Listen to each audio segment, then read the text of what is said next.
नमस्कार. महाराष्ट्र वनसेवा मुख्य परीक्षा 2024मधील जिओलॉजी ऑप्शनलचा पेपर आपण या लेक्चर सिरीजमध्ये ॲनालिसिस करणार आहोत. या लेक्चर सिरीजमध्ये आपण ह्या क्वेश्चन पेपरमधील जे टॉपिक वाईज क्वेश्चन्स आहेत ते सॉल्व करणार आहोत. या लेक्चरमध्ये आपण इग्नियस पेट्रोलॉजीशी रिलेटेड जे क्वेश्चन्स आलेले आहेत ते आपण सॉल्व करण्याचा प्रयत्न करणार आहोत.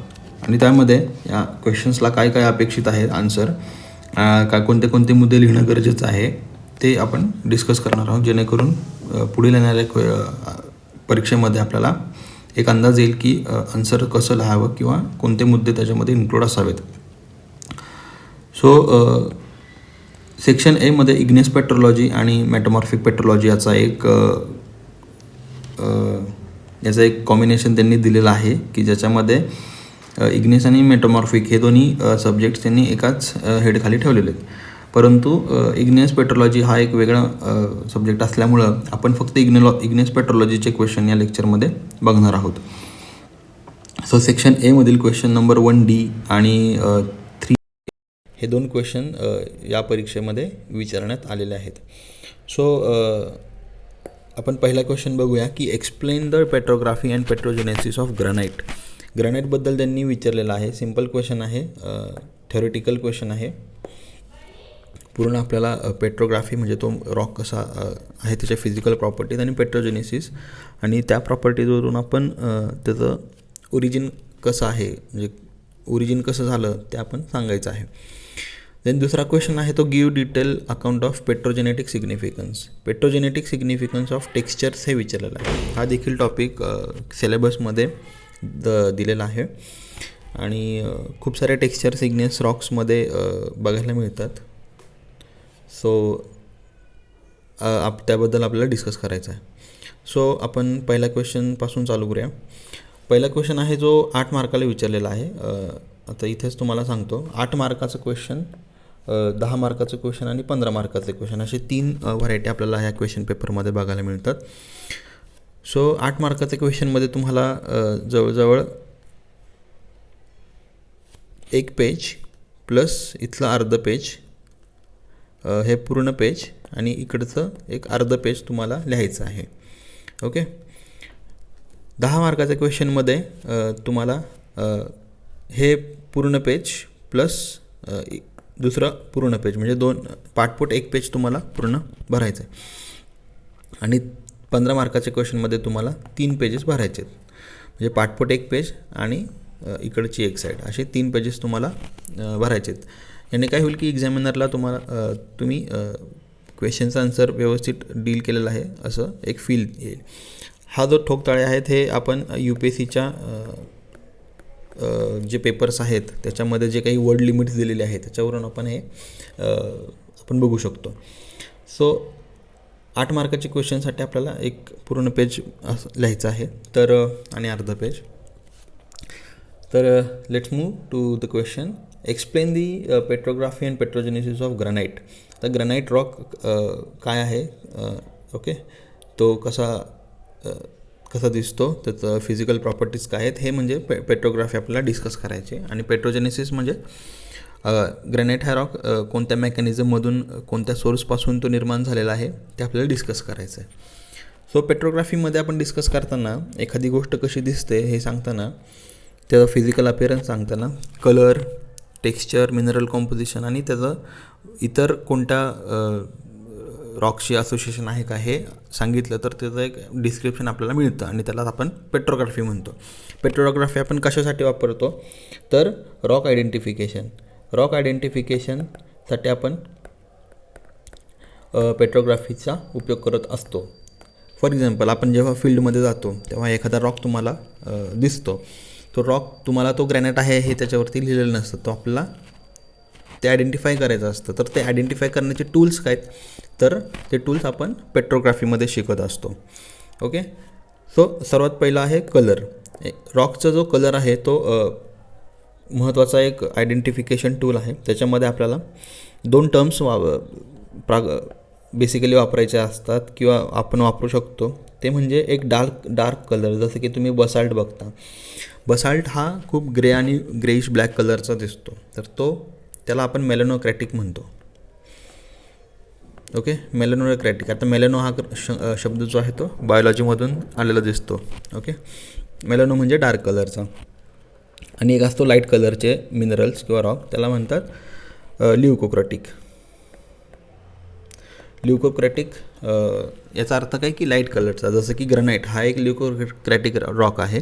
त्याच्यामध्ये जे काही मिनरल्स सापडतात, ठीक आहे, तर ते सगळे बऱ्यापैकी लाईट कलरचे असतात. व्हाईट कलर त्याला टिंज असतो, तो त्यांना ल्युकोक्रॅटिक म्हणतात. सो हे जे टर्म्स आहेत हे आपल्याला आन्सर रायटिंगमध्ये यूज करायचे आहेत, जेणेकरून आपल्याला एक जो एक्झामिनर आहे त्याला एक चांगलं इम्प्रेशन पडेल की बाबा हे जे टर्म्स यूज करतो आहे तो एक चांगला एक विद्यार्थी वापरत आहे असं एक इम्प्रेशन पडतं. सो कलर आपल्याला महत्त्वाचा आहे. त्यानंतर टेक्स्चर्स कोणते कोणते मिळतात. टेक्स्चर्स यासाठी उपयोगाचे आहेत की टेक्स्चर्स हे प्रत्येक रॉकमध्ये वेगवेगळ्या प्रकारचे असतात. एक टेम्परेचर प्रेशर कंडिशन्समध्ये तो रॉक बनलेला असतो. तर हे टेम्परेचर प्रेशर कंडिशन्स नुसार त्यामध्ये जे टेक्स्चर्स आहेत ते युनिक असतात. सो हे टेम्परेचर प्रेशर कंडिशन्स आपल्याला कळतात. तसंच कोणत्या कोणत्या मेकॅनिझम्स थ्रू हा रॉक जनरेट झालेला आहे हे देखील टेक्स्चरमधून आपल्याला कळतं. या क्वेश्चन्समध्ये आपण या क्वेश्चनच्या जे सॉल्व आन्सर आहे त्याच्यामध्ये आपण बघणारच आहोत टेक्स्चरचं काय महत्त्व आहे ते. Then mineral composition. प्रत्येक रॉकमध्ये वेगवेगळ्या प्रकारचे मिनरल सापडतात. फॉर एक्झाम्पल ग्रॅनाइटमध्ये आपल्याला जे कॉम्पोजिशन आहे मिनरलचं त्याच्यामध्ये क्वार्ट्ज आणि फेल्डस्पार हे जे मिनरल ग्रुप आहेत ते सर्वात जास्त मिळतात. परंतु तेच जर आपण बसाल्ट जर पाहिलं, बसाल्टमध्ये आपल्याला क्वार्ट्ज मिळत नाही, तर सर्वात जास्त फेल्डस्पार आणि फेल्डस्पारमधलं प्लॅजिओक्लेज देन बायोटाईट, ऑगाईट हे मिनरल्स आपल्याला मिळतात. सो मिनरल कॉम्पोजिशननुसार त्याचा रंग आणि त्याचा अपिअरन्स आपल्याला चेंज झालेला दिसतो. सो मिनरल कॉम्पोजिशन हा एक महत्त्वाचा कॉम्पोनंट आहे पेट्रोग्राफीमध्ये. आणि असोसिएशनमध्ये आपण त्या रॉक्सशी रिलेटेड इतर कोणते रॉक्स आहेत त्याच्यामध्ये ऑकर होतात. फॉर एक्झाम्पल ग्रॅनाइटच्या रिलेटेड जो आहे पेग्मॅटाईट हा एक फिशर्समध्ये किंवा फॉल्ट्स किंवा फ्रॅक्चर्समध्ये जे आपण पेग्मॅटाइटिक वेन्स म्हणतो. ओके, तर इथे मिळणारा तो रॉक आहे आणि हा ग्रॅनाइटिक जो रॉक आहे, ग्रॅनाइटिक बॅथोलिथ्स आहेत त्याच्याशी रिलेटेड हा रॉक आहे. सो हे असोसिएशन एक एक्स्ट्रा मुद्दा आपण पेट्रोग्राफीमध्ये लिहू शकतो. सो पेट्रोजेनेसिसमध्ये आपल्याला बघायला मिळतं की त्याचा सोर्स काय आहे. आता एखाद्या रॉकचा ओरिजिन कसं झालं तर त्याला आपण कोणत्या कोणत्या प्रश्नाने ते डील करू शकतो की एखादा रॉक कोणत्या सोर्सपासून आला, तो कोणत्या जागेतून आला, ओके, तो कोणत्या मेकॅनिझमने क्रिस्टलाइज झाला, how it got crystallize into a present form. Then हे सर्व जाणून घेण्यासाठी आपल्याला टूल्स कोणते आहेत. जसं मी सांगितलं की टेक्स्चर हा एक टूल आहे. टेक्स्चरल जे कॉम्पोजिशन टेक्स्चर जे आहे ते आपल्याला तो रॉक कोणत्या मेकॅनिझमनुसार क्रिस्टलाइज झाला हे सांगतो. तसंच प्रकारे जिओकेमिकल सिग्नेचर्स असतात. ओके,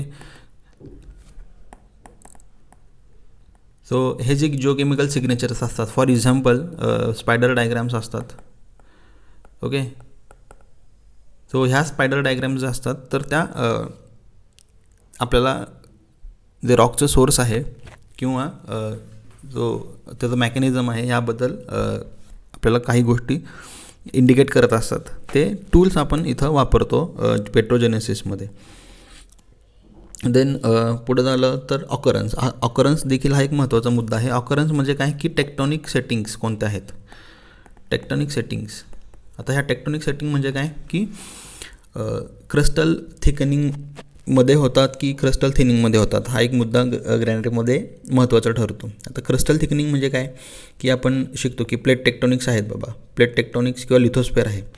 ओके, तर जेव्हा एक प्लेट दुसऱ्या प्लेटवरती कोलाईड होते, ओके, कोलिजन होतं, त्यावेळेस फॉर एक्झाम्पल आपण हिमालयाच्या बाबतीत बघतो की हिमालयासारखा मोठा पर्वतरांग तयार होते. तर त्याला काय म्हणतात की तर त्याला इथं आपण एक टर्म वापरतो क्रिस्टल थिकनिंग. त्यामध्ये काय होतं, थिकनिंग. त्यामध्ये जी क्रस्टची थिकनेस असते ती इन्क्रीज होते. ओके, आणि इथं ह्या झोन्समध्ये आपल्याला ग्रॅनायटिक कॉम्पोजिशनचे रॉक्स इंट्रोड्यूस झालेले दिसतात. ओके, सो ऑकरन्स हा एक महत्त्वाचा मुद्दा आहे. तो काय आहे, कसा आहे, तो आपण पुढच्या काही वेळातच आपण जाणून घेणारच आहोत. सो ऑकरन्स हा एक मुद्दा आहे. देन पॅराजेनेसिस हा एक मुद्दा आहे. पॅराजेनेसिस किंवा इव्होल्युशनरी हिस्ट्री. प्रत्येक रॉक बनतो, काही मिनरल्स असतात. आता प्रत्येक मिनरल हा एकाच वेळी क्रिस्टलाइज होतो का नाही. पहिल्यांदा हा मिनरल झाला असेल, दुसऱ्या टेम्परेचरला हा, तिसऱ्या टेम्परेचरला हा. सो एक स्टेप बाय स्टेप मिनरल्स तयार होत असतात. सो ही जी सिक्वेन्स आहे हा देखील महत्त्वाचा असतो पेट्रोजेनेसिसमध्ये. सो हे काही मुद्दे आहेत पेट्रोजेनेसिससाठी जे आपण कोणत्याही रॉकसाठी, आता सिलेबसमध्ये आपल्याला ग्रॅनाइट्स प्लस आणखी 4-5 रॉक्स दिलेले आहेत, जसं की सायनाइट दिलेला आहे. ओके, अल्ट्रा बेसिक आणि बेसिक रॉक्स दिलेले आहेत, त्यामध्ये बसाल्ट येतो. सो ह्या रॉक्ससाठी देखील आपल्याला हे सेम मुद्दे रिपीट करायचे आहेत, फक्त त्याचं डिस्क्रिप्शन चेंज होईल. ओके, सो जसं इथं इमेजमध्ये दाखवलेलं आहे की ग्रॅनाइटचे वेगवेगळे colours because of different mineral composition आणि त्याच्यामध्ये जे काही ॲक्सेसरी मिनरल्स आहेत जसे की ओके, त्यांच्यामुळं आपल्याला बघायला मिळतात. ठीक आहे, हे मिनरल कॉम्पोजिशन आहे. क्वार्ट्ज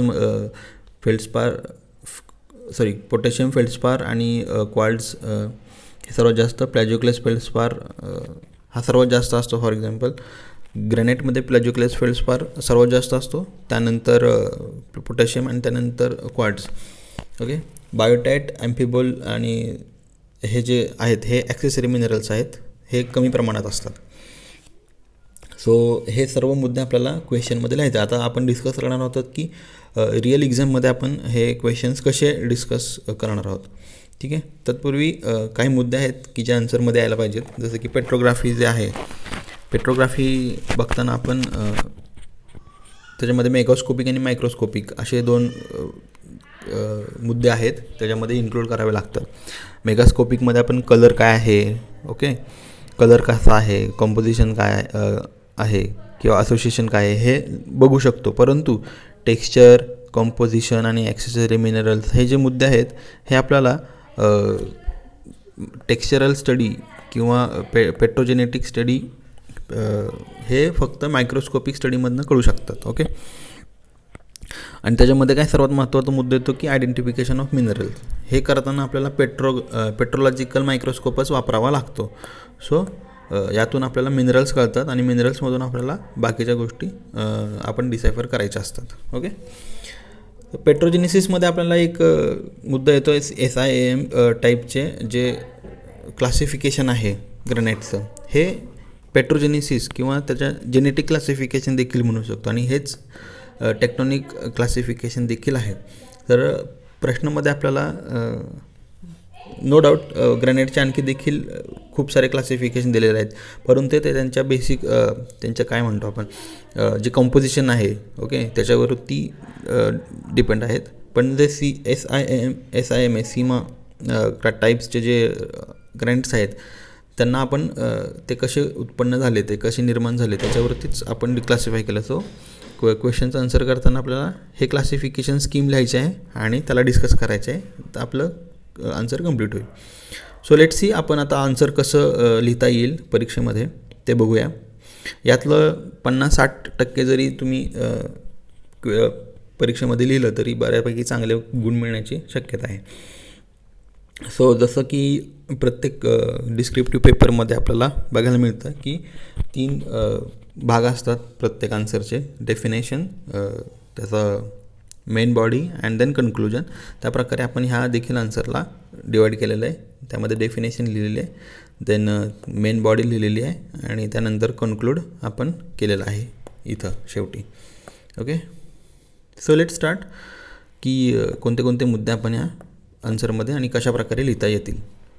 सो ग्रॅनाइटची डेफिनेशन आपल्याला एक ओव्हरऑल ग्रॅनाइटची डेफिनेशन द्यायची. So granite is light coloured, जसं म्हटलं leucocratic, acidic igneous rock. Acidic igneous खूप बेसिक टर्म्स आहेत ही जे आपण थेअरीमध्ये शिकतो.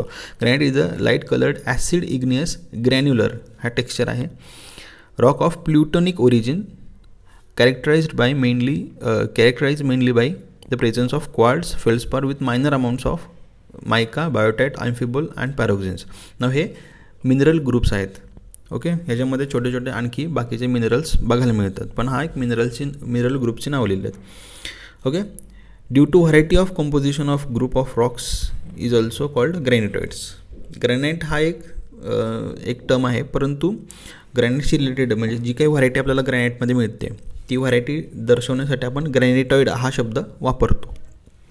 ओके, आणि क्लासिफिकेशन करताना देखील आपण ग्रॅनिटॉइड ह्या पूर्ण रॉक असेंब्लेजेसचं क्लासिफाय करत असतो. सो हे 2 मुद्दे आपण लिहिलं गरजेचं आहे, ज्याच्यामध्ये लाईट कलर त्याचा अपिरन्स काय आहे, ॲसिड इग्नियस त्याचं कॉम्पोजिशन काय आहे, ग्रॅन्युलर त्याचं टेक्स्चर काय आहे, आणि ती प्लुटोनिक ओरिजिन म्हणजे तो कुठे निर्माण होतो. सो हे प्रश्न लिहिताना किंवा प्रश्नाचं आन्सर लिहिताना आपण 3-4 गोष्टी डेफिनेशनमध्ये ॲड्रेस केलेल्या आहेत. त्यामुळं एक्झामिनरला कळणार आहे की बाबा जो कोणी एक्झामिनर तुमचं चेक करणार आहे कॉपी त्याला समजणार आहे की ह्या मुलाला माहिती आहेत गोष्टी. ओके, सो हे टर्म्स वापरल्यानंतर पुढं आपण मेन बॉडी येणार आहे की जिथं आपल्याला ॲक्च्युअल डिस्क्रिप्शन लिहायचं आहे. ओके, सो पेट्रोग्राफीमध्ये आपल्याला कलर जो आहे पहिला मुद्दा, तो पहिला कलरमध्ये आपण जो टर्म मी सांगितला ल्युकोक्रॅटिक हा वापरायचा. Leucocratic varies with major mineral components. Okay, म्हणजे जो कलर आहे तो मेजर मिनरल कॉम्पोनेंटनुसार चेंज होणार आहे. जसं की पिंक कलर ऑर्थोक्लेज मुळं येतो, ऑर्थोक्लेज अबंडंट असल्यामुळे पिंक कलर येतो. ग्रीन कलर प्रेझन्स ऑफ ॲपिडोट हा एक मिनरल आहे, तो ग्रीन कलरचा असतो, त्याचा प्रेझन्समुळे आपल्याला ग्रीन कलर दिसतो. ओके, सोपा मुद्दा आहे, असं लिहून शॉर्टकटमध्ये लिहून आपल्याला ते संपवायचं आहे. ओके, देन टेक्स्चरमध्ये आपल्याला मीडियम टू कोर्स ग्रेन्स, पूर्ण रॉक जो आहे त्याच्यामध्ये medium to coarse grain. Okay, तिसरं टर्म असतं fine grained. Okay, fine grained जे रॉक्स आहेत फॉर एक्झाम्पल बसाल्ट आहे. ओके, सो हे रॉक्स जे असतात ते एक्सट्रुझिव्ह रॉक्स असतात. ओके, आणि जो ग्रॅनाइट आहे हा इंट्रुझिव्ह रॉक आहे, म्हणजे हा पृथ्वीच्या सरफेसवरती कधीच येत नाही, तो पृथ्वीच्या सरफेसपासून खाली डेप्थमध्येच तो क्रिस्टलाइज होत असतो, तो थंड होतो आणि त्याच्यापासून मोठे म्हणजे क्रिस्टल्स बनतात. Okay, medium to coarse grain, coarse म्हणजे मोठे ग्रेन्स.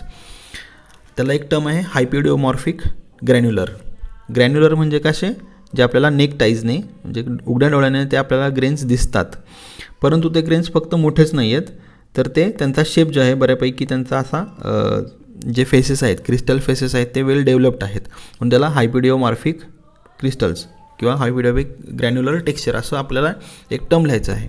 हे टर्म्स काय आपण हे थेओरेटिकल टर्म्स आहेत आणि हे आपल्याला कोणत्याही नोट्समध्ये किंवा लेक्चर्समध्ये आपल्याला बघायला मिळतात, शिकायला मिळतात. ओके, फक्त ते यूज कसे करायचे आपण या लेक्चरमध्ये बघत आहोत. Then perthite and antiperthite textures in alkali feldspar हा एक मेजर ग्रुप आहे टेक्स्चर्सचा की जो आपल्याला बघायला मिळतो ग्रॅनाइटमध्ये.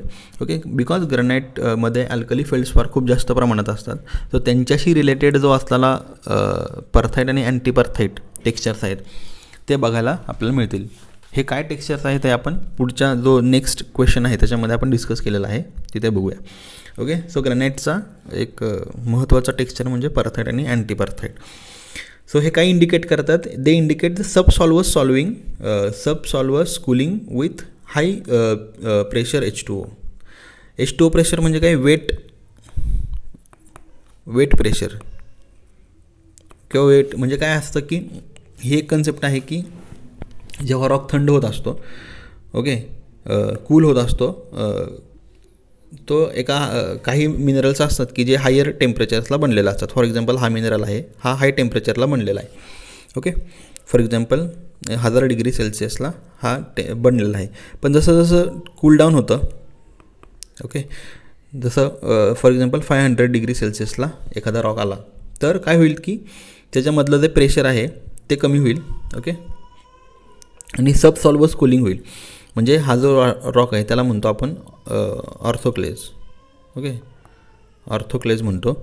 तो जेव्हा कूल होईल आणि स्लो कूलिंग होईल त्यावेळेस काय होईल, त्याच्यामधले जे काही Na रिलेटेड रॉक्स आहेत, Na म्हणजे काय त्याला म्हणतो आपण, अल्बाईट, तो एक्झॉल्व्ह व्हायला चालू होईल. एक्झॉल्व्ह, ओके, एक्झोल्युशन इथं दिलेलं आयटम, एक्झोल्युशन. आणि त्याचे लॅमिलेस बनतात. लॅमिले म्हणजे काय, छोटे छोटे असे धागे टाईप आपल्याला ते काय म्हणतात, इन्क्लुजन्स बघायला मिळतात. सो ही एक मेकॅनिझम आहे, ही पण आपण शिकणार आहोत किंवा कुठल्याही नोट्समध्ये तुम्हाला मिळणार आहेत. फक्त ही जी टर्म्स आहेत तुम्हाला इथं यूज करायचे आहेत. Okay, the purpose of this lecture is to give you a sample, की तिथं तुम्ही ते जे काही तुम्ही शिकणार आहात ते तुम्हाला कसं वापरायचं आहे. ओके, सो सबसॉल्व्हल, कूलिंग, pH2, एक्झोल्युशन हे सर्व तुम्हाला कुठल्याही आपल्या नोट्समध्ये मिळून जाणार आहे. ओके, देन ग्राफिक टेक्स्चर्स हा एक महत्त्वाचा मुद्दा आहे. ग्राफिक टेक्स्चर आपल्याला बघायला मिळतो, इंडिकेट्स युटेक्टिक क्रिस्टलायझेशन. ओके, देन मिरमेकाइट, ही प्लॅजिओक्लेज रिप्लेसिंग के फेल्डस्पार. आता इथं काय मुद्दा असतो की जसं म्हणलं की प्लॅजिओक्लेज असतो आणि फेल्डस्पार देखील असतो, ह्यांची जी बाउंड्री आहे, ओके, दोघं एकमेकांच्या फेसेस एकमेकांना इथं मिळतात फॉर एक्झाम्पल. परंतु काय होतं की पोस्ट क्रिस्टलायझेशन, आता क्रिस्टल बनलेलं आहे परंतु एक्झोल्युशन होऊन काय होतं की जे प्लॅजिओक्लेज असतं, ओके, प्लॅजिओक्लेज जेव्हा के फेल्डस्पारमध्ये रिप्लेस होत असतं त्यावेळेस काय होतं की एक्स्ट्रा SiO2 बाहेर पडतो. आणि SiO2 म्हणजेच काय, क्वार्ट्स असतं. ओके, तर क्वार्ट्सचे जे रॉड्स लाईक स्ट्रक्चर्स आहेत ना ते आपल्याला इथं बघायला मिळतात असे. ओके, दोघांच्या बाउंड्रीवरती, त्याला आपण रिझर्प्शन टेक्स्चर्स म्हणतो. नेक्स्ट जो क्वेश्चन आहे त्याच्यामध्ये आपल्याला हे डिस्कस केलेलं आहे. ओके, सो हे टेक्स्चरबद्दल 4-5 टर्म्स तुम्हाला लिहायचे आहेत. त्यानंतर हे पुरेसं आहे कारण की 8 मार्काच्या क्वेश्चनमध्ये तुम्हाला इतकं लिहिलं, इतकं आठवलं तरी काफी आहे. देन कंपोजिशन, मिनरल कंपोजिशनमध्ये आपल्याला सर्वात महत्त्वाचा शब्द वापरायचा आहे तो acidic igneous rock. So acidic rock म्हणजे काय, जो सिलिकॉनचं वेट पर्सेंट आहे ते मोर दॅन 65% त्याच्यामध्ये आपल्याला बघायला मिळतं. ओके, इसेन्शियल मिनरल्समध्ये क्वार्ट्ज आणि फेल्डस्पार, आणि ॲक्सेसरी मिनरल्समध्ये जसं डिस्कस केलं मस्कोवाईट, बायोटाईट, अँफिबोल्ट नाव लिहायचं. ओके, सो जर तुम्हाला शक्य असेल तर इथं हे डायग्रॅम एक छोटासा बॉक्स बनवून इथं एक छोटीशी डायग्रॅम बनवू शकता. ओके, QAPFची जी डायग्रॅम आहे त्याच्यामध्ये तुम्ही जस्ट एक ट्रायंगल बनवा आणि त्याच्यामध्ये जे काही रिजन्स आहेत, ओके, ग्रॅनाईटचे, मग ते ग्रॅनाईट म्हणून लिहून टाका आणि इथं QAPF लिहा. ओके, सो हे असं जर डायग्रॅम बनवलं तर एक चांगलं इम्प्रेशन पडतं. सो झेनोलिथ्स हे आणखी एक पेट्रोग्राफिक सिग्निफिकन्स आहे ग्रॅनाईटचं.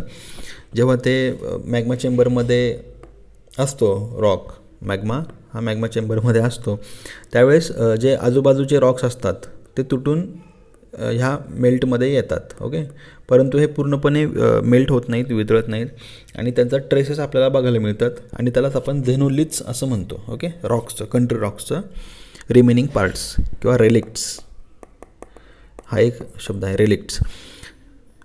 सो झेनोलिथ्स आणि झेनोक्रिस्ट कशाला म्हणतात, जर एखादा क्रिस्टल तिथं आपल्याला मिळत असेल, जसं की झिरकॉनचे क्रिस्टल जे आहेत ते खूप त्याची टेम्परेचर किंवा मेल्टिंग टेम्परेचर हा खूप जास्त असतो, त्याच्यामुळं झेनोक्रिस्ट आपल्याला बघायला मिळतो बऱ्यापैकी ग्रॅनाइट्समध्ये.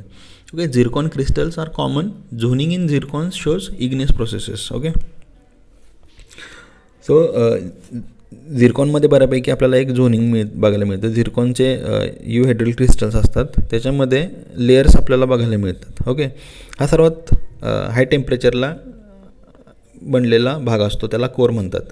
हाय टेम्परेचर, जसं जसं टेम्परेचर कमी होत जातं तसं तसं आपल्याला हे लो टेम्परेचरवाले कॉम्पोजिशन बघायला मिळतं. हे क्रिस्टल ग्रोथ ह्या चॅप्टरमध्ये आपण शिकतो. क्रिस्टलची ग्रोथ कशी होते.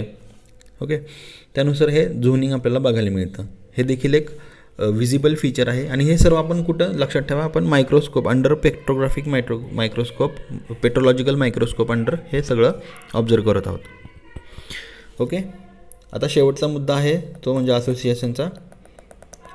असोसिएशनमध्ये आपण found in the form of large batholiths हा एक शब्द आहे महत्त्वाचा. बऱ्यापैकी मुलं हे जे टर्म्स आहेत की जे सिम्पल टर्म्स आहेत की जे लिहायला पाहिजे ते लिहित नाहीत, त्यामुळं मार्क्स देखील कमी येतात.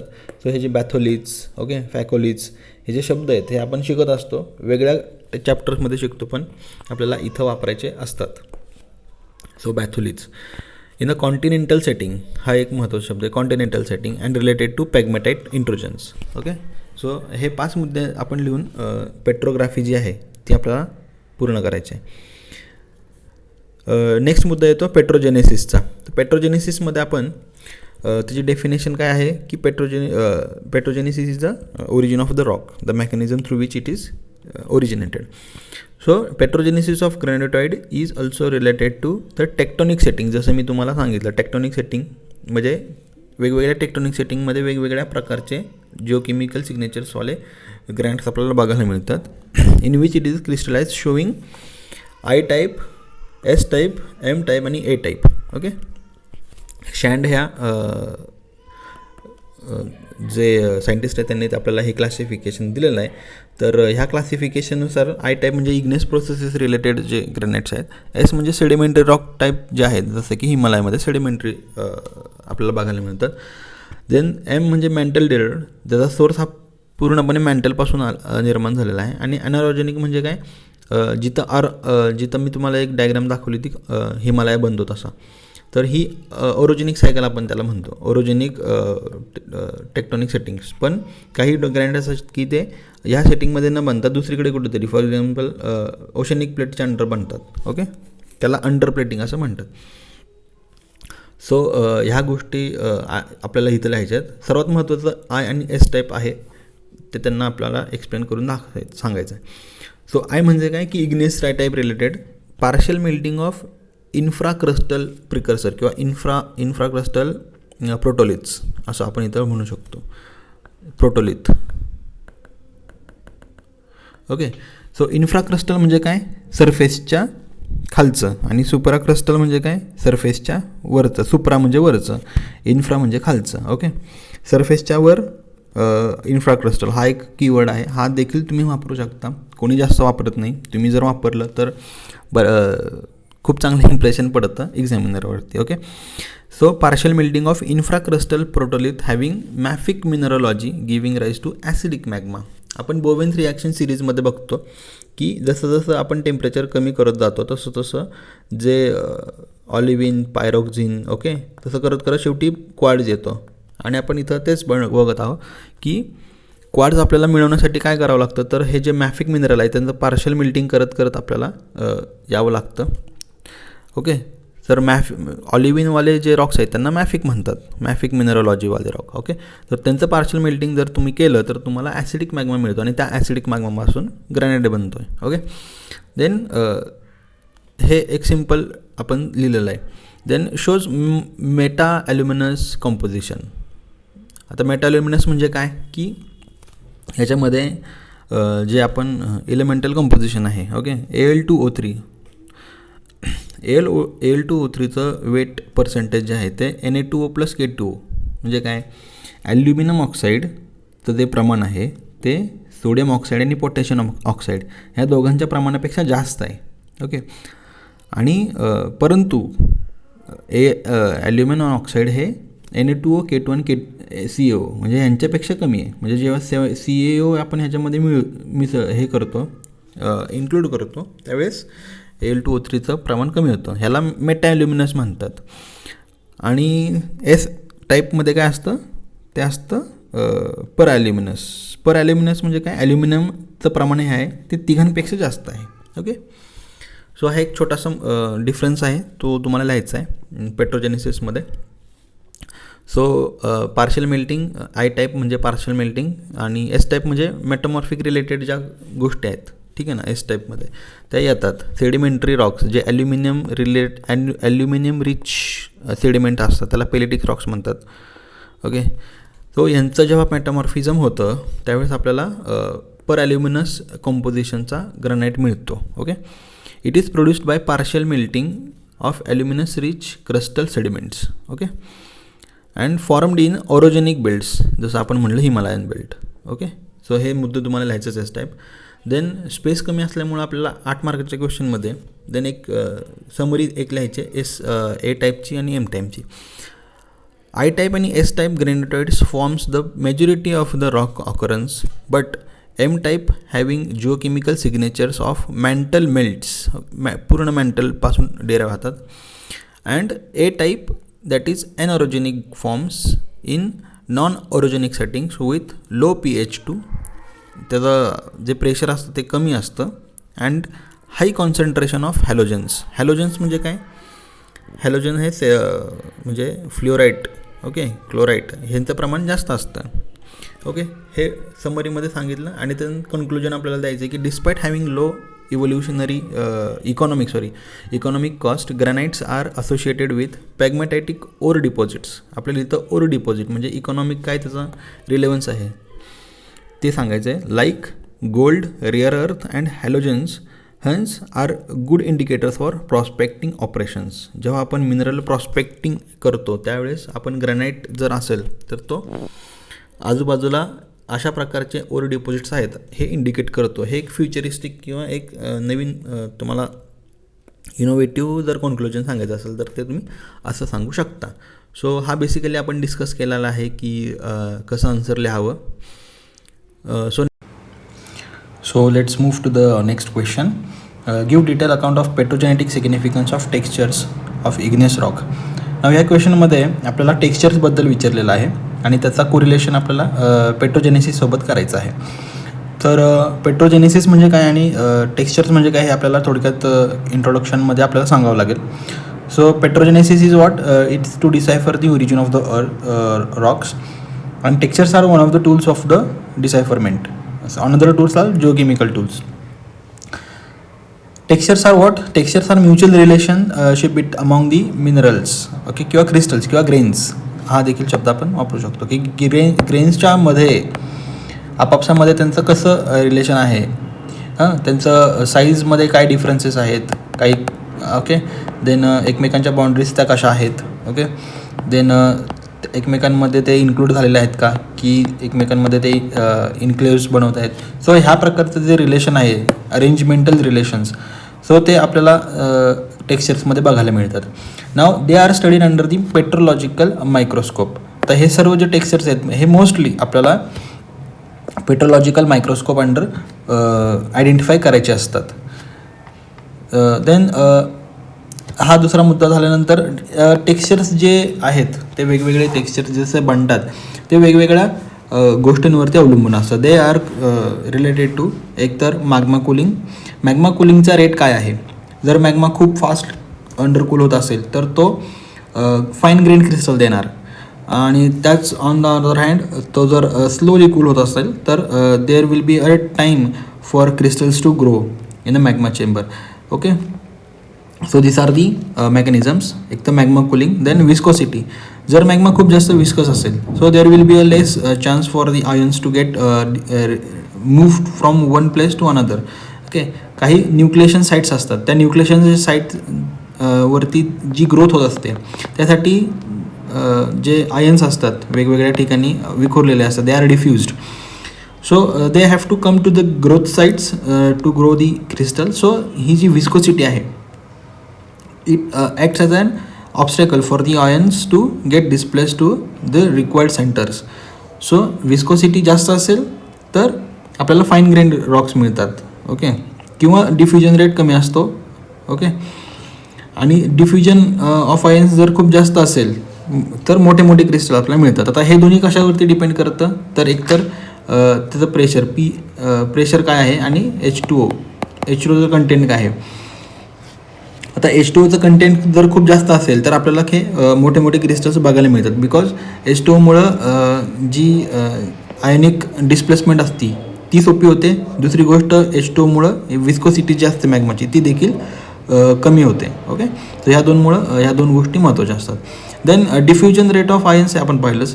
रेट ऑफ न्यूक्लिएशन आणि रेट ऑफ ग्रोथ हे पण एक दोन महत्त्वाचे मुद्दे आहेत. त्याला बऱ्यापैकी एका डायग्रॅममध्ये आपण बघू शकतो. न्यूक्लिएशन रेट म्हणजे काय पहिल्यांदा ते समजू. न्यूक्लिएशन म्हणजे काय की जेव्हा क्रिस्टल बनतो एखाद्या मॅग्मा सिस्टीममध्ये किंवा मॅग्मा चेंबरमध्ये तर तो काहीतरी त्याला ग्रोथ सेंटर असणार आहे, ठीक आहे ना. तर ते जे न्यूक्लिएशन साईट असतात किंवा छोटे छोटे इलेमेंट्स असतात, इलेमेंटल कॉम्पोनंट्स असतात किंवा रॉक फ्रॅगमेंट्स असतात किंवा काय, तर त्याच्याभोवती डिफ्यूज्ड आयन्स येतात आणि ते एकमेकांसोबत क्रिस्टल अरेंजमेंटमध्ये ॲटॉमिक अरेंजमेंटमध्ये ग्रो होत राहतात आणि त्यापासून आपल्याला क्रिस्टल एक बनतो, विजिबल क्रिस्टल बघायला मिळतो. तर ह्या ज्या साईट्स आहेत जिथं आयन्स येतात, ओके, तर त्यांना म्हणतात न्यूक्लिएशन साईट. आणि ग्रोथ म्हणजे काय? ग्रोथ म्हणजे हे जे कॉन्सेंट्रिक आपण म्हणतो लेयर्स बनतात वगैरे, तर त्याला म्हणतात ग्रोथ रेट. ओके, जे न्यूक्लिएशन्स म्हणजे किती न्यूक्लिएशन साईट्स आपल्याला बघायला मिळतात, खूप जास्त आहेत की खूप कमी आहेत. ओके, सो खूप जास्त जर असतील तर आपल्याला फाईन ग्रेन बघायला मिळतो, कारण की त्याच्या ग्रोथ जी आहे ती खूप लिमिटेड होणार. आणि कमी न्यूक्लिएशन साईट्स असतील तर त्याला ग्रो करायला जागा पण असेल आणि बाकीच्या ह्या लिक्विडमध्ये ॲटम्स पण असतील, ओके, आयन्स पण असतील, सो मोठं होणार. So nucleation, rate of nucleation, हा समजलं. देन ग्रोथ म्हणजे काय? सेम ह्याच्याशी रिलेटेड मी तुम्हाला इथं सांगितलं की ग्रोथ न्यूक्लिएशन साईट्स कमी असतील तर ग्रोथ जास्त होणार. Okay, growth rate. Okay, let's आता हे एखाद्या ग्राफने पण बऱ्यापैकी दाखवता येईल आपल्याला की हा जो आहे हा जो न्यूक्लिएशन साईट न्यूक्लिएशन रेट म्हणू, highest nucleation rate is rate of nucleation. आणि ह्या कलरमध्ये आपण ग्रोथ रेट दाखवू, हा ग्रोथ रेट ऑफ क्रिस्टल्स. तर ह्याच्यामध्ये जो गॅप आहे तो आपण इथं समजून घेतला की आधी न्यूक्लिएशन्स सेंटर्स बांधतात आणि त्यानंतर बांधतात, म्हणून इथं टाईम गॅप आहे. ओके, सो हा जो रिजन आहे इथं आपल्याला सर्वात जास्त ग्रोथ बघायला मिळते. ओके, त्याच्यामध्ये खूप जास्त मोठे मोठे क्रिस्टल्स आपल्याला बघायला मिळतात. सो ही डायग्राम काढली तर उत्तम, कारण की एक्झाम्समध्ये डायग्राम्स आणि इमेजेसला हे जे चार्ट्स वगैरे असतात ग्राफ्सला, यांना महत्त्व आहे. सो किंवा एक असा इक्वेशन लिहू शकतो, rate of nucleation is greater than rate of growth.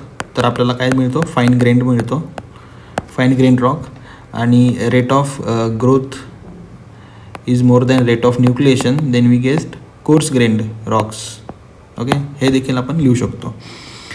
Then हे फॅक्टर्स जे आपण पाहिले त्याच्यानुसार आपण एक्सप्लेन करू शकतो की हे फॅक्टर्सनुसार आपल्याला वेगवेगळे टेक्स्चर्स बघायला मिळतात.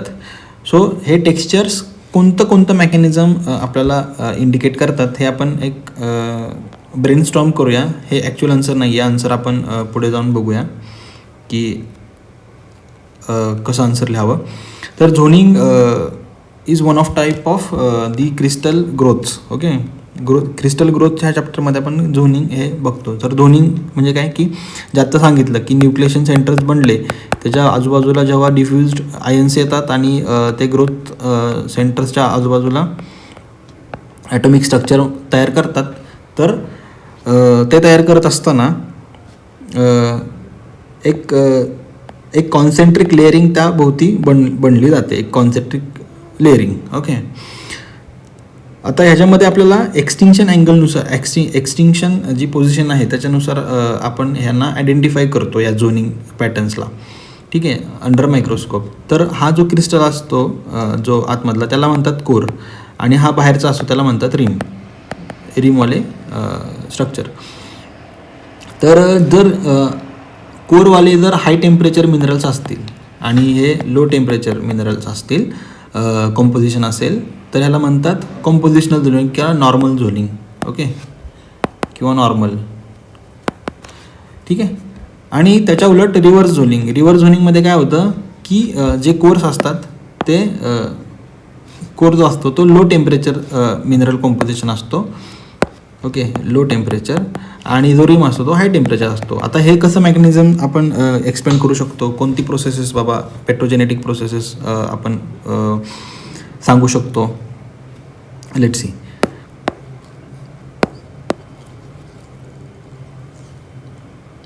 आता नॉर्मल झोनिंगमध्ये आपण बघितलं की हा जो क्रिस्टल आहे हा कोर क्रिस्टल आहे. ओके, आणि त्याच्या बाजूचा जो क्रिस्टल आहेत, फॉर एक्झाम्पल आपण याच्यामध्ये करू, हां, सो हा क्रिस्टल, ओके, हा कोर क्रिस्टल. सो मॅग्मा जेव्हा सॉलिडिफाय होत असतो त्यावेळेस जेव्हा हा क्रिस्टल बनला त्यावेळेस टेम्परेचर हाय असणार नक्कीच. ओके, जसं टेम्परेचर कूल होत असेल तसं हळूहळू बाहेरचे जे क्रिस्टल्स आहेत ते बनत आहेत. पहिल्यांदा ही लेअर बनली फॉर एक्झाम्पल, नंतर मे बी ही लेअर बनत असेल. ओके, ठीक आहे, तो हा क्रिस्टल बनला. तर होतं कसं की ही जर आपली मॅग्मा चेंबर असेल तर ह्याच्यामध्ये एक काही एक्स कॉम्पोनेंटचं सोल्युशन असणार आहे, मॅग्मा असणार आहे, ठीक आहे ना. त्याच्यापासून आता फॉर एक्झाम्पल 100 ठिकाणी फॉर एक्झाम्पल इथं न्यूक्लिएशन साईट बनले आणि तिथं ग्रोथ झाले. आता ही ग्रोथ कशाची झाली, फॉर एक्झाम्पल आपण एक्झाम्पल घेऊया CA आणि Na यांचं. CA हाय टेम्परेचर मिनरल आहे आणि Na लो टेम्परेचर मिनरल्स आहेत. ओके, जेव्हा हे क्रिस्टल्स बनले ते सगळे CAचे बनले. आता झालं कसं की ह्या टोटल कॉम्पोजिशन बल्क कॉम्पोजिशनमधनं CAचा कंपोनेंट कमी झाला. ओके, आणि Naचा कंपोनेंट वाढला. म्हणजे डायग्रॅमॅटिकली कसं बनवता येईल, हे बघा हे असं. ओके, CA जसं आपण ही डायग्रॅम बघतो सेम तसं दिस. ओके, सो हा आहे CA, दिस इज CA आणि दिस इज Na. ओके, CA जसं जसं कमी होतं तसं तसं Na वाढतं. ओके, सो सेंटरमधला जो आयन आहे तो हाय टेम्परेचर CA आयन आहे, हाय टेम्परेचर आणि जसं जसं कॉम्पोजिशन वाढत जातं CAचं, जे बाहेरच्या रिम्स आहेत हे लिक्विडचं कॉम्पोजिशन Na रिच होत जातं आणि हे बाहेरचे जे क्रिस्टल्स आहेत किंवा बाहेरच्या लेयर्स आहेत हे Na रिच बनायला लागतात. सो हे आहे नॉर्मल कॉम्पोजिशन, हाय टेम्परेचर आतमध्ये आणि जसं जसं बाहेर येऊ तसं लो टेम्परेचर. नाव आता आपल्याला काय बघायचं आहे की रिव्हर्स टेम्परेचर काय होतं, रिव्हर्समध्ये काय होतं. आता रिव्हर्समध्ये हे जे क्रिस्टल्स आहेत जे आपण बघितलं की जे लो टेम्परेचर आतमध्ये देन हळूहळू बाहेर येत असतो तर आपल्याला हायर टेम्परेचरचे जे दिसतात. तर हे का होतं, तर ह्याचं एक्सप्लेनेशन दिलं जातं मॅग्मा मिक्सिंगमध्ये. फॉर एक्झाम्पल एक मॅग्मा चेंबर आहे, ठीक आहे ना. मॅग्मा कंड्यूटमधनं मॅग्मा बाहेर आला, इथं सरफेस आहे. ओके, हा मॅग्मा आला, इथं आपल्याला एक मॅग्माचं सोल्युशन बघायला मिळतं. ह्याचं कॉम्पोजिशन आहे X. ओके, X हे कॉम्पोजिशन आहे. नाव काय झालं, X कॉम्पोजिशनमध्ये क्रिस्टलाइज होत असतात, टेम्परेचर लो होत राहतं आणि न्यूक्लिएशन साईट्सवरती लोअर टेम्परेचर साईटचे जे क्रिस्टल्स आहेत ते ग्रो करायला चालू करतात. ठीक आहे. Now after some time what happens is there is a magma impulse. खाली एक आणखी जास्त टेम्परेचरवाला मॅग्माचं इम्पल्स होतं आणि तो इथं परत एकदा मिक्स होतो. आणि मॅग्मा मिक्सिंगमध्ये जे आधीचं टेम्परेचरवाला जो मॅग्मा होता त्याचं टेम्परेचर देखील वाढतं आणि त्याचं कॉम्पोजिशन देखील X' किंवा जास्त होतं. म्हणजे हा जो होता आधीच्या कॉम्पोजिशनचा जो लो टेम्परेचरवाला मॅग्मा होता तो हे क्रिस्टलाइज करत होतो.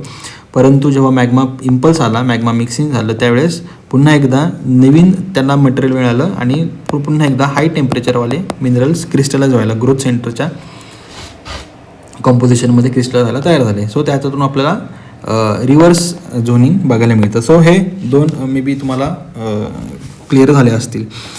ऑसिलेटरी झोनिंग सेम कॉम्पोजिशन आपण सेम डायग्रॅम्स आणि सेम मॅग्मा चेंबरचं आपण जर उदाहरण घेतलं तर काय होईल की ऑसिलेटरी झोनिंगमध्ये काय होतं की आता हे बघा मी तुम्हाला म्हटलं की PH2O वरती देखील हे डिपेंड असतं की कोणता मिनरल क्रिस्टलाइज होणार किंवा कोणता कॉम्पोजिशन क्रिस्टलाइज होणार. तर PH2O जर कमी जास्त होत असेल, फ्लक्च्युएट होत असेल, ओके, किंवा मॅग्मा पिंपल्स जर येत असेल तर ह्या दोन्ही कारणामुळं ऑसिलेटरी झोनिंग होतं.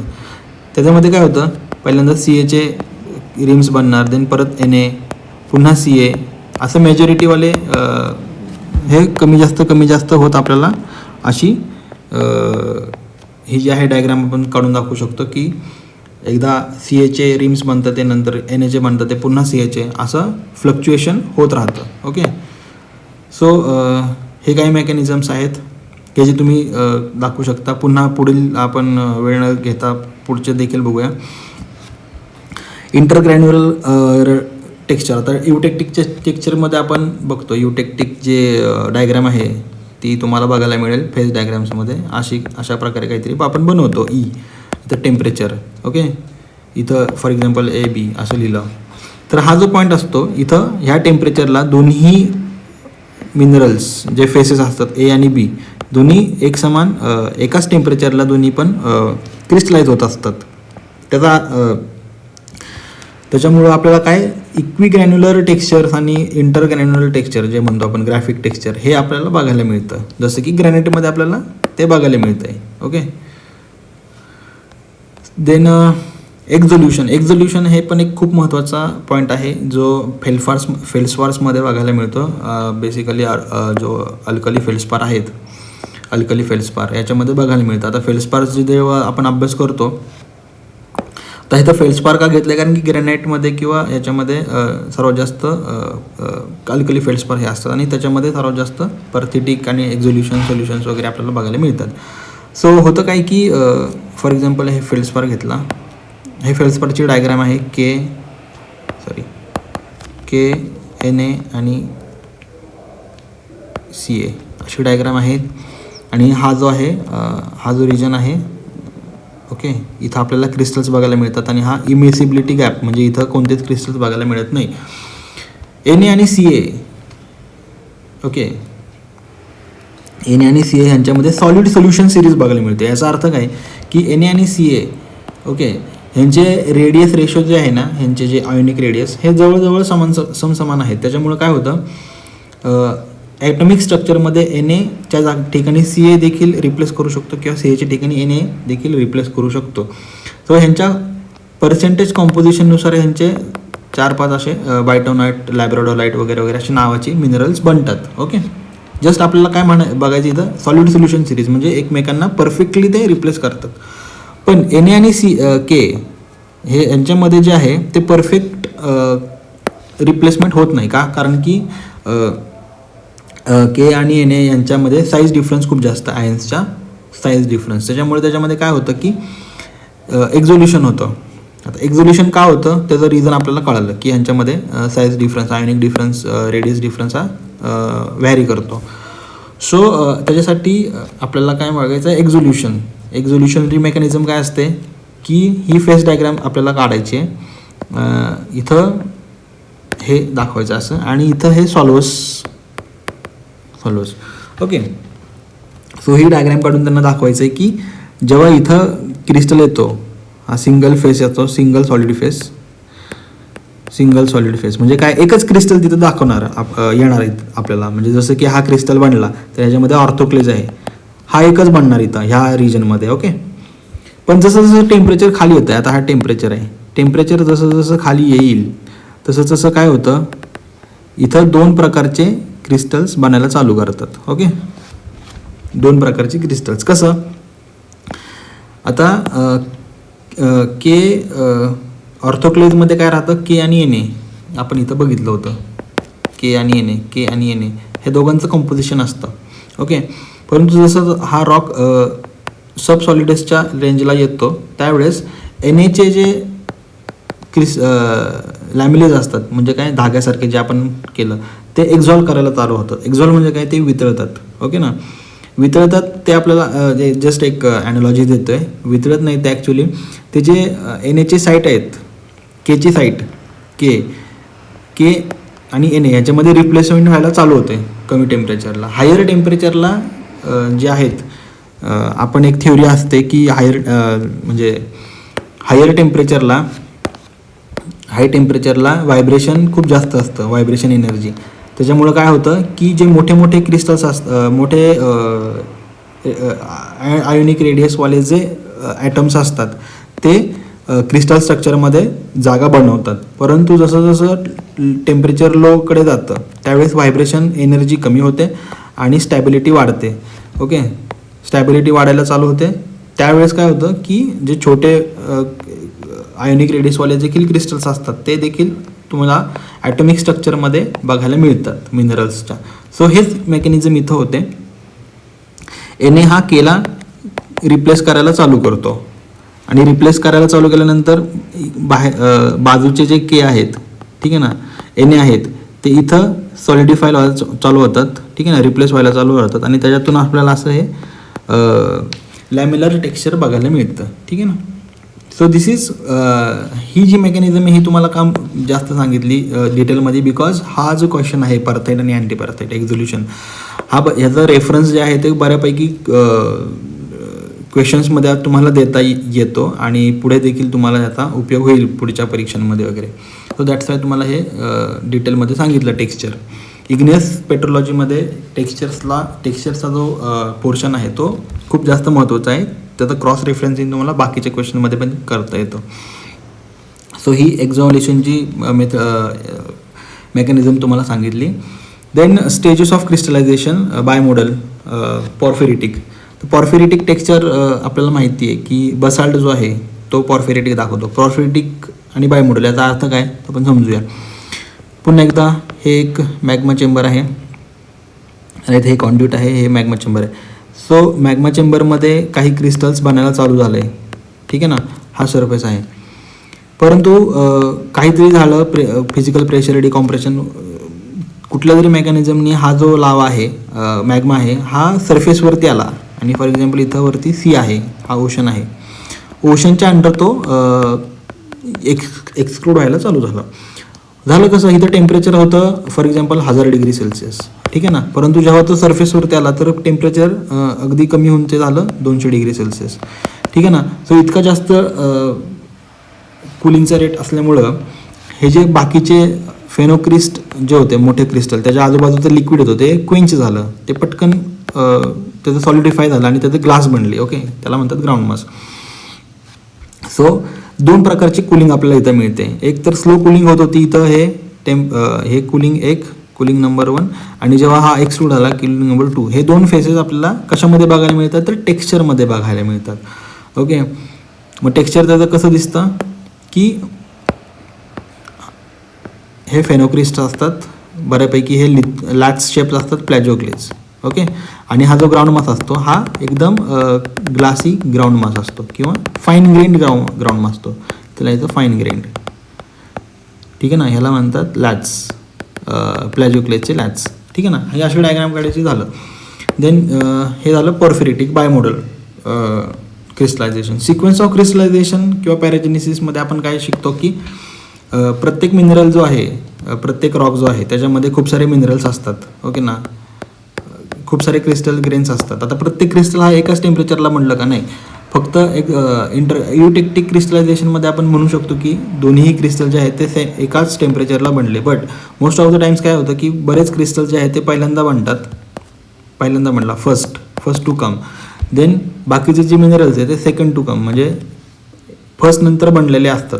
तर ह्यांच्यामध्ये काहीतरी एक रिलेशन असतं, ठीक आहे. तर हे जे रिलेशन असतं त्याच्यावरून आपण पहिला कोणता क्रिस्टलाइज झाला, सेकंड कोणता झाला, थर्ड कोणता झाला, हे जे सिक्वेन्स आपण ठरवतो त्याला म्हणतात पॅराजेनेसिस. जसं की ग्रॅनाइटमध्ये आपण ठरवू शकतो की बाबा सर्वात पहिले ॲक्सेसरी मिनरल्स आले, त्यानंतर प्लॅजिओक्लेज, फेल्डस्पार, देन क्वार्ट्ज, आणि ह्याच्यामध्ये आपल्याला रापाकिवी टेक्स्चर बघायला मिळतं. कसं आपण हे करतो की हा क्रिस्टल जर असेल तर ह्याच्या बाजूला जर एखादं दुसरं क्रिस्टल ग्रो करत असेल, ठीक आहे ना, तर हे एकमेकांमध्ये जे इंट्रुजन होत असतं त्याच्यावरून आपण रापाकिवी टेक्स्चरवरून आपण ते पॅराजेनेटिक सिक्वेन्स आपण काढू शकतो. हे सिम्पल आहे. देन येतं पॉयक्युलेटिक टेक्स्चर किंवा क्युम्युलेटिक टेक्स्चर. आता पॉयक्युलेटिक हा जो टेक्स्चर आहे हा क्युम्युलेटिव्हचाच एक भाग आहे, तो आपण त्याच्यामध्येच ते डिस्कस करूया. तो पॉयक्युलेटिक किंवा क्युम्युलेट टेक्स्चर आपण हे बघूया. क्युम्युलेट टेक्स्चर म्हणजे काय की फ्रॅक्शनल क्रिस्टलायझेशन. तर फ्रॅक्शनल क्रिस्टलायझेशनची जी एक हे आहे मेकॅनिझम आहे ते तिथं तुम्हाला सांगतो की पुन्हा एकदा मॅग्मा चेंबर घेऊया आपण. तर मॅग्मा चेंबरला असं इथं ह्याच्यात दाखवूया. इथं पूर्ण मॅग्मा आहे फॉर एक्झाम्पल, आणि ह्या मॅग्मामध्ये काही क्रिस्टल्स बनत आहेत. तर हे जेव्हा क्रिस्टल्स बनतील यांची काहीतरी डेन्सिटी असेल. ओके, आता आपण बघितलं की हाय टेम्परेचरवाले जे मिनरल्स असतात त्याच्यामध्ये FeMg, Mg, Fe, Ca हे जास्त असतात आणि ह्यांचं डेन्सिटी ही जास्त असते. सो बेसिकली काय होतं की हे जे क्रिस्टल्स आहेत हे हळूहळू खाली सेटल व्हायला चालू होतात बिकॉज ऑफ डेन्सिटी, आणि हे खाली इकट्ठा व्हायला चालू होतात. They get gather in the bottom of the magma chamber. Okay, so ह्याला म्हणतात ग्रॅव्हिटी सेटलिंग. ओके, ह्याला म्हणतात ग्रॅव्हिटी सेटलिंग किंवा क्रिस्टल सेटलिंग, दोघांपैकी एक. जेव्हा ते बनतात तेव्हा त्याच्यामध्ये आता हे जे क्रिस्टल्स आहेत आता हे याला म्हणतात ॲक्युम्युलेशन. ॲक्युम्युलेशनवरून ॲक्युम्युलेट हा क्युम्युलेट हा टेक्स्चरचं नाव आलेलं आहे. हे जेव्हा क्रिस्टल ह्याला आपण मॅग्निफाय करून बघूया. हे क्रिस्टल इथं बनतात. तर ह्याच्यामध्ये जी काही जागा आहे, स्पेस आहे, त्याला म्हणतात इंटरस्टिशियल स्पेस. ते इंटरस्टिशियल स्पेस आणि हे जे वरचं लिक्विड आहे, लिक्विड मॅग्मा, हे मॅग्मा, तर हे कट झालं आहे की हे ओपन आहे. म्हणजे जर कट झालं असेल तर क्लोज्ड सिस्टीम होईल. Closed system. Okay. Closed system जर झालं तर हा जो लिक्विड आहे हो प्रोग्रेसिव्हली ह्याच्या भोवती काय करेल, एक क्रिस्टल ग्रोथ दाखवेल, ओव्हर ग्रोथ. ठीक आहे ना, ओव्हर ग्रोथ. ठीक आहे. बट त्याच ठिकाणी जर ही सिस्टीम फॉर एक्झाम्पल हे जे क्रिस्टल्स बनलेले आहेत, ठीक आहे ना, आणि हे जे वरचं लिक्विड आहे ह्याच्यामध्ये ओपन सिस्टीम आहे, म्हणजे ह्याच्यामध्ये एक्सचेंज ऑफ आयन्स होत आहे, तर काय होईल की प्रोग्रेसिव्हली ह्याच्याभोवती एक मोठे मोठे क्रिस्टल्स बनायला चालू होतील. ओके. तर हे आतमधले जे इन्क्लुजन्स टाईप आपल्याला ते दिसायला लागतील. हे जे क्युम्युलेट्स आहेत हे इन्क्लुजन टाईप दिसायला लागतील. ओके. ठीक आहे. तर हेच प्रकार आपण इथं बघायला मिळतं. ऑर्थोक्युम्युलेट्स आणि ॲडक्युम्युलेट्स. ॲडक्युम्युलेट्स म्हणजे काय, त्याच्याभोवती ओव्हरग्रोथ बघायला मिळते. ओके. आणि ऑर्थोक्युम्युलेट्स म्हणजे काय, ते सेमच कंपोजिशन त्याच्या भोवती असतं. तर हे आपण टेक्स्चर्समध्ये बघूयाच नेक्स्ट जे काही लेक्चर्स आपले असतील. तर बेसिक फेनोमेना आपल्याला इथं फक्त अंडरस्कोअर करायचं आहे की ते ग्रॅव्हिटी सेटलिंगमुळं हे आपल्याला बघायला मिळतं. ह्या क्वेश्चनसाठी हा शब्द आणि हे मेकॅनिझम महत्त्वाचं आहे. देन मिरमिकेटिक टेक्स्चर आणि ट्रकेटिक टेक्स्चर. आता आपण पुढे जे मॉडेल आन्सर बघणार आहे त्याच्यामध्ये आपण हे घेऊया. सो पुन्हा एकदा आपण इंट्रोडक्शन, बॉडी, कन्क्लुजन ह्या प्रकारे आपण हे आन्सर टॅकल करू शकतो. Petrogenetic significance of textures. So textures काय असतं ते आपल्याला डिफाईन करायचं आहे की textures in a igneous rock is a mutual relationship and arrangement of grains best studied under petrological microscope. आपण त्याचा उद्देश सांगितला, काय असतं, डेफिनेशन दिली आणि ते कुठं स्टडी करतो ते सांगितलं. देन आपल्याला लिंकिंग पॅरा एक द्यायचा आहे, छोटासा एक line. With progressive lowering of temperatures in the magma chamber, grains of different mineral grow and forms unique textures, imprinting a cooling history. आपल्याला ते काय सांगतात, कूलिंग हिस्ट्रीबद्दल सांगतात. कसं कसं घटना घडत गेली आपण हिस्ट्रीमध्ये शिकतो, तसंच टेक्स्चर आपल्याला सांगतात की कोणत्या टेम्परेचरला कोणते मिनरल्स सॉलिडिफाय झाले. Texture in the igneous rock depends on, आता हे काय आहेत फॅक्टर्स, तर फॅक्टर्स आपल्याला सांगायचे. आणि इथं हे जसे आपण इन्युमिरेट केले तसे आपण इथं द्यायचे आहे, विस्कॉसिटी अँड ऑल. आणि इथे एक छोटीशी डायग्राम जरी तुम्ही काढली न्यूक्लिएशन रेट आणि ग्रोथ रेटची, तरी that will be good. Then आपल्याला इथं बऱ्यापैकी खूप सारे एक्झाम्पल्स आणि खूप सारे डायग्राम्स या काढायचे आहेत. 15 मार्काचे क्वेश्चन आहेत, त्यामुळे तुम्हाला डायग्राम्स जागा पण खूप सारे असणार आहे आणि तुम्हाला ते काढण्याची मुभा पण आहे. सो काय सिग्निफाय करतं टेक्स्चर, सर्वात पहिलं अंडरस्टँड द कूलिंग हिस्ट्री. कसं, पॉर्फिरेटिक टेक्स्चरचं एक्झाम्पल द्यायचं. इथं बघा तुम्हाला दाखवलं आहे, हे इथं आपण ह्याला ग्रेन्स म्हणलेलं आहे आणि इथं लिक्विड म्हणलेलं आहे. जेव्हा ते क्वेंचिंग होतं, फास्ट कूलिंग होतं, त्यावेळेस हे जे ग्रेन्स आहेत आपण त्याला फेनोक्रिस्ट म्हणतो आहे. अँड जे ग्राउंड मास तयार झालेलं लिक्विडपासून त्याला फाईन ग्रेन ग्राउंड मास असं म्हणतो आहे. ओके. याचं मेकॅनिझम तुम्हाला सांगितलेलं आहे मी समजून, why model, cooling history. Then second point लिहायचा आहे आपल्याला, indicates textures indicate mechanism of rock formation. How, मग तिथं दोन चार पॉईंट तुम्हाला लिहायचे आहेत. पहिल्या पॉईंटमध्ये आपण इथं क्युम्युलेट टेक्स्चर लिहिलेलं आहे. ओके. आणि इथं ग्रॅव्हिटी सेटलमेंट.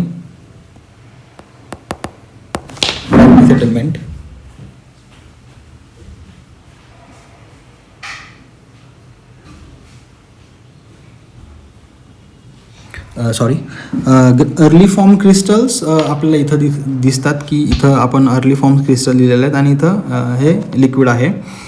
देन हे अर्ली फॉर्म क्रिस्टल्स हळूहळू ग्रॅव्हिटीच्या नुसार सेटल होतात ड्यू टू डेन्सिटी. ओके. आणि मग ही डायग्राम काढून आपण त्याचे 3 प्रकार लिहायचे, ॲडक्युम्युलेट्स, ऑर्थोक्युम्युलेट्स आणि मेसोक्युम्युलेट्स. That's all.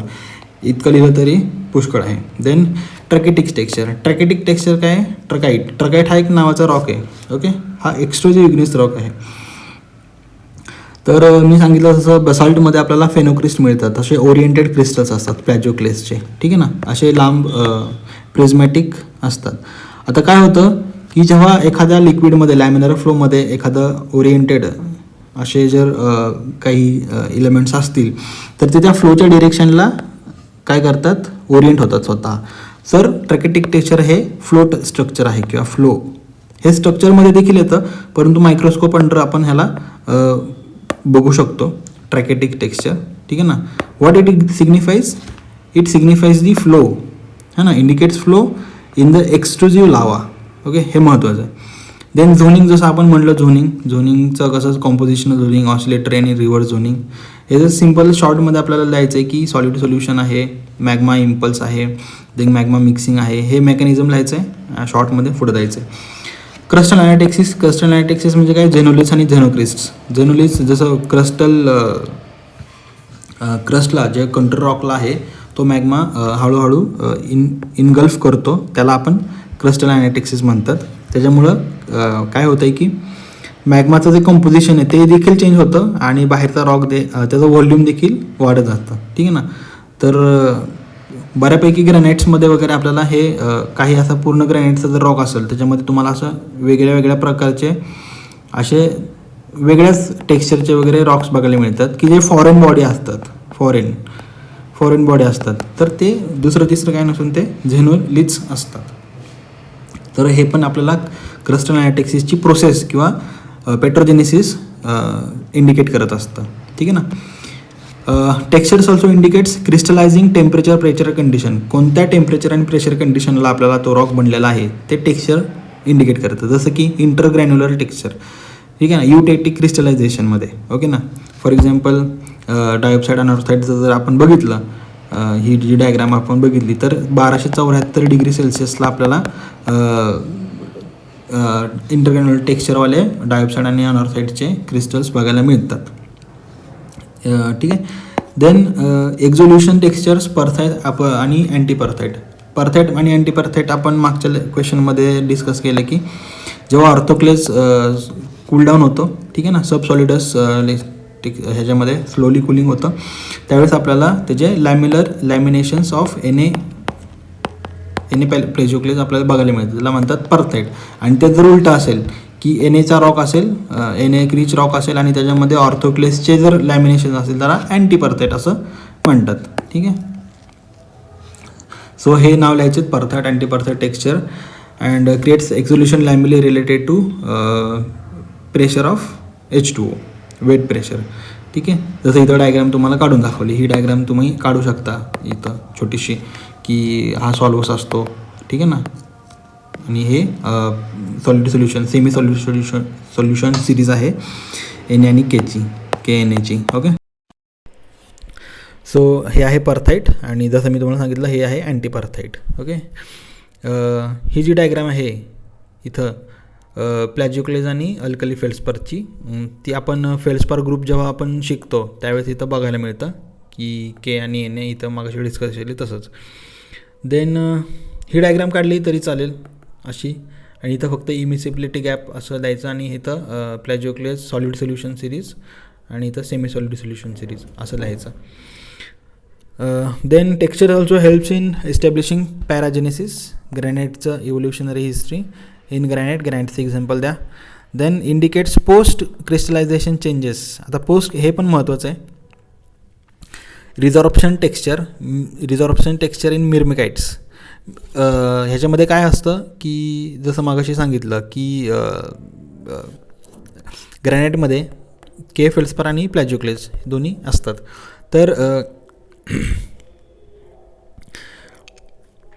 तर प्लॅजिओक्लेजमध्ये जे आहे ते SIचं प्रमाण कमी असतं. ओके, सॉरी SIचं प्रमाण जास्त असतं आणि ते SIचं प्रमाण AKA ऑर्थोक्लेजमध्ये कमी असतं. सो जेव्हा प्लॅजिओक्लेज Kमध्ये कन्वर्ट होतो, ओके, तर त्यावेळेस एक्स्ट्राचे SI जे आहेत SiO2 हा बाहेर पडतो आणि त्यावेळेस आपल्याला हे जे त्यांची बाउंड्री असते त्याच्यामध्ये क्वार्ट्सचे रॉड बघायला मिळतात, त्याला म्हणतात myrmekitic textures. Okay, in the boundary of K feldspar and plagioclase. हा देखील एक हा देखील एक मेकॅनिझम आहे रॉक फॉर्मेशनचा. आपण रॉक जेनेसिस बघतोय, तर तसा हा पण एक मेकॅनिझम आहे. Then डिविट्रिफिकेशन textures. डिविट्रिफिकेशन म्हणजे काय, की जेव्हा रॉक बसाल्ट बनतो त्यावेळेस त्याच्यामध्ये खूप सारे फाईन ग्रेन्स किंवा बसाल्टिक ग्लास असते, की त्याला ऑप्सिडियन देखील म्हणतात, ऑप्सिडियन. आता काय होतं, जेव्हा विथ टाईम गोज ऑन, तर त्यावेळेस हे जे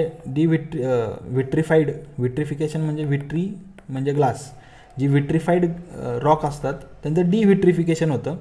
त्या ग्लासपासून आपल्याला एक मेटामॉर्फोसिस किंवा मेटामॉर्फिक चेंज आपल्याला बघायला मिळतं, आणि त्याच्यापासून असे स्पेरुलाईटचे काही क्रिस्टल्स असतात निडल लाईक, ते बघायला मिळतात. ठीक आहे ना. तर याला स्पेरुलाईट हा एक शब्द लक्षात ठेवा, आणि फेल्सिक टेक्स्चर हा एक शब्द. सो हे दोन येतात. त्याच्यामधनं पण आपल्याला कळतं की हा रॉक कसा बनला असेल आणि किती वेळापूर्वी तो बनला असेल. सो डिविट्रिफिकेशन टेक्स्चर्स, असं थोडेसे टेक्स्चर्स तुम्हाला 10-15 लिहून तुम्हाला कन्क्लूड करायचं आहे की textures in igneous petrology not only indicate mechanism of rock formation, temperature, pressure conditions and magma composition, but also supports in prospecting for ore deposits as in case of stratified chromite deposits and sulfur deposit. ठीक आहे ना.